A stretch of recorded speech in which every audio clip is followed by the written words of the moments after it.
بسم اللہ الرحمن الرحیم۔ رسالت مآب صلی اللہ علیہ وآلہ وسلم نے جب مدینہ منورہ ہجرت فرمائی تو وہاں شروع کے 17 مہینے آپ نے بیت المقدس کی طرف رخ کر کے نماز کی ادائیگی کی۔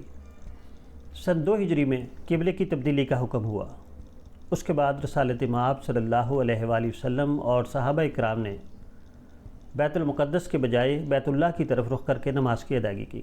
جس وقت یہ حکم ہوا تو یہودیوں نے اور منافقین نے ایک شور برپا کر دیا، ایک تنقید شروع کر دی، طرح طرح کی باتیں شروع کر دی۔ حالانکہ قبلے کا رخ کا تبدیل ہونا کوئی اتنی بڑی بات نہیں تھی، کیونکہ قبلے کا تعلق مظاہر عبادت سے ہے، حقیقت عبادت سے نہیں ہے۔ حقیقت عبادت تو یہ ہے کہ انسان اپنی ذات کا تزکیہ کرے، خدا کے ساتھ تعلق کو استوار کرے، اپنی روحانیت کو مضبوط کرے، اس کا خدا کے ساتھ اتنا گہرا تعلق ہو کہ وہ اپنی نماز کی ادائیگی ایسے کرے جیسے کہ وہ خدا کو دیکھ رہا ہے، یا کم از کم ایسے کرے کہ خدا اس کو دیکھ رہا ہے۔ یہ تعلق، یہ گہرائی عبادت کا اصل مقصد ہے۔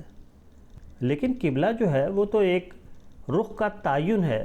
قبلے کا اصل مقصد تو یہ ہے کہ عبادت کی تنظیم کے لیے ایک رخ کا تعین کیا جائے۔ ویسے تو ہر سمت خدا کی ہے، ہر رخ اللہ کا ہے، ہر جہت اس پروردگار کی ہے۔ بارگاہ عزیزی سے جس رخ کا حکم آئے گا اسی رخ پر ہو کر عبادت کریں گے۔ رخ سے تعلق نہیں ہے، اصل چیز جو ہے وہ خدا کا حکم ہے۔ روایات میں آتا ہے کہ سن 2 ہجری میں آپ اور صحابہ اکرام ایک مسجد میں نماز ادا کر رہے تھے۔ عین حالت نماز میں یہ حکم آیا۔ اسی وقت رسالت مآب صلی اللہ علیہ وآلہ وسلم نے رخ تبدیل کر لیا، اور آپ کے ساتھ ہی صحابہ اکرام نے بھی رخ تبدیل کر لیا۔ یہ سچے خدا پرستوں کی نشانی تھی، یہ کامل ایمان کی علامت تھی کہ جو خدا کا حکم ہے وہ ہمیں منظور ہے۔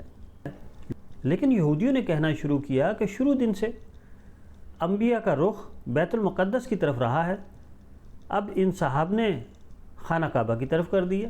کچھ لوگ کہنے لگے یہ تو متردد و متحیر ہیں، کنفیوز ہیں، کبھی کسی رخ کو قبلہ کہتے ہیں، کبھی کسی رخ کو قبلہ کہتے ہیں۔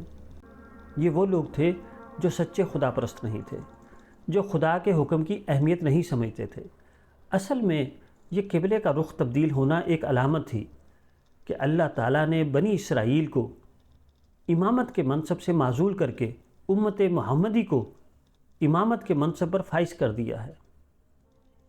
اب قیامت تک خانہ کعبہ جو ہے دین کی دعوت کا سچے خدا پرستوں کے لیے عالمی مرکز رہے گا۔